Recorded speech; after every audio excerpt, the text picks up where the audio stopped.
Баршаңызға сәлем. Бүгін таңғы асқа осындай жеңіл және тез дайындалатын тіске басар дайындаймыз. Құрамы тек 3 ақ заттан тұрады. Ең алдымен ірімшікті үккіштен өткізіп аламыз.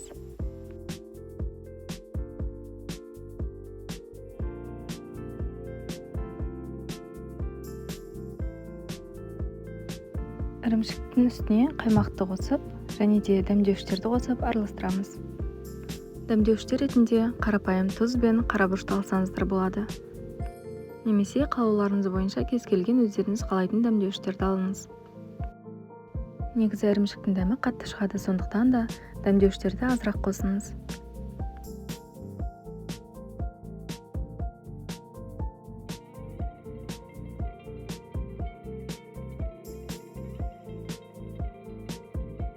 Менде осындай кесілген батон наны болды.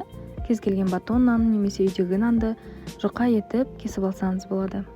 Осылай табаға пергамент қағазын төсеп, үстіне май жақпай нандарымызды орналастырып шығамыз. Жаңағы дайындаған салмамызды нанның үстіне бір қасықтан жағып шығамыз.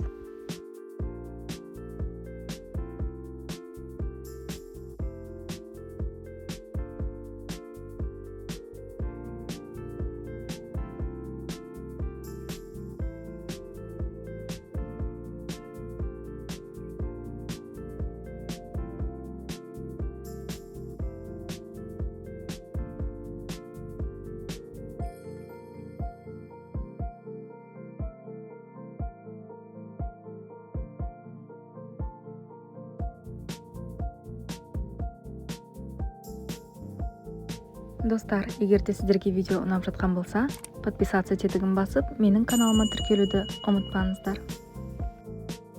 Қызып тұрған пеште 180 градуста 10 минуттай пісіріп аламыз.